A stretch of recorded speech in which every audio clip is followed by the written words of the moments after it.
ng bayan ng Mapandan, mga pre. Kasama natin ang mayor ng Mapandan, na si Mayor Christian Vega. Very humble at approachable si Mayor. Maraming salamat sa pagbisita dito sa ating bayan. You're most welcome dito sa ating bayan.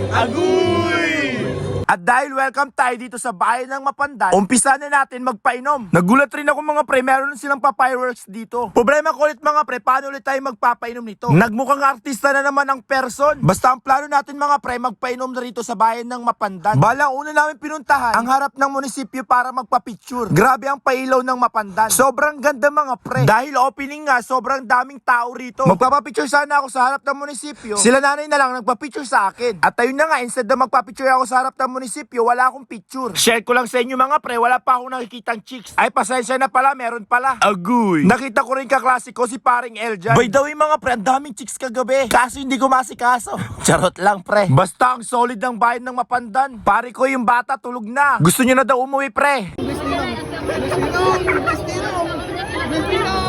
Sa bayan ng Mapandan, bigla na lang ako nagkaroon ng inaanak. Eh, wala tayong magawa, kaya magbibigay na lang tayo. Hoy bro, binigla mo ako na. Baka pambili mo to ng 2x2. Siniksik ko na lang sa bulsa ng kanyang anak. Abay loko, tuwang-tuwa yung tatay. Sa wakas, meron na tayong unang customer, mga pre. Papatagayin natin ito. Mga pre, nag-improve na tayo, hindi na Hydro Plus. Mismong bote na ng Alfonso.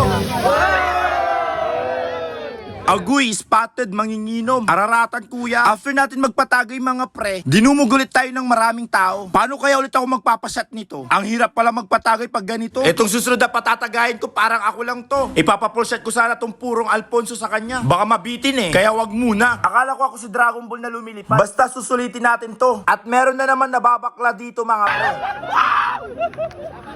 Sabi ko sa kanila, magbubudots kami. Parang di nabudots. Ang tawag sa sayo na yan, crazy dance. Habang nagpipicture si ate, inobserbahan ko si ate. Dahil feel ko, mga pre, manginginom to. Syempre wala nang patumpik-tumpik pa, tinanong ko na agad kung umiinom si ate.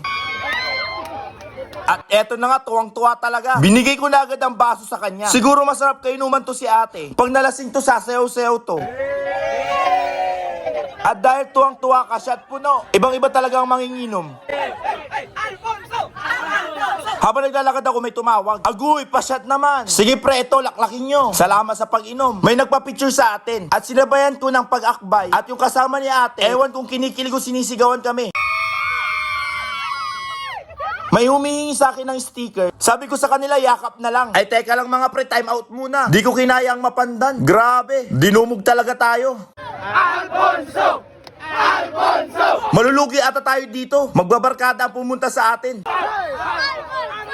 Ang bibilis talaga ng mga kamay ng mga to. Di ko pa nailalabas yung Alfonso. Pinaghahalat ang mga buangas ang mga to. Agoy. So wala na nga akong magagawa. Inilabas ko na at ibinigay ko na lang sa kanila yung Alfonso mismo. Sinulo na nilang Alfonso. Ayaw na nilang magbigay, mga pre. Idinamay ko na rin yung coke. Kumakati ulo ko sa kanila. Naghahanap pa sila ng pulutan. Eto na yung bag ko. Wala nang laman ng Alfonso at coke. Binuhat ko yung anak ni ate. Ay akala ko sobrang gaan. Mabigat rin pala. Parang ako lang to nung bata pa. Hanggang ngayon rin naman pala. 1, 2, 3. Dapat magandang ngiti natin dahil may chicks na katabi. Yan turo sa akin ni kabiyahe ni Jordan. At parang nakita ko natay nanay at tatay ko. Yung mga anak nila parang ako lang to dati. Kain sana kami rito. Sobrang daming kumakain rin. Wala kaming pag-uupuan. Kaya di na lang kami kumain. Nakita ko yung paborito ni paring Jess, yung balon. Mag-iikot muna kami dahil hindi pa namin naiikutan lahat. Dahilan nga ng pagiging crowded. At meron rin sila ditong carousel. At ang pinakamaganda ay yung kanilang Christmas tree. Sobrang taas niya. Gusto kong sumakay kaso wala na akong budget. Kaya hanggang yakap lang sa bakal. Kumaway rin sa atin yung mga Toda Rescue. Re-rescue sila kapag may nasugatan or may aksidenteng nangyari. Hindi mawawala tong balon na to. Kapag may kaganapan sa plaza, palaging meron to. Sobrang liwanag talaga ng pailaw nila rito. Kung pwede na lang dito lang gaganapin yung kasalan. Tamang pahinga muna tayo. Nakakapagod yung takbo rito, takbo doon. At isa sa mga pinagmamalaki ng Mapandan, etong kulay green na nasa likodan ko. Sobrang taas. Mais ata ang tawag dyan. Saya naman nila ate. Tayo kukuha muna ng prutas. Dahil meron ako nakitang bunga. Kaso hindi ko mabalas yung sarili ko. Kaya dito na ako mismo umakyat sa puno. So paano ba yun? Hanggang dito na lang muna. Sa mga taga Mapandan, kung may picture tayo, paki-comment naman. Agoy!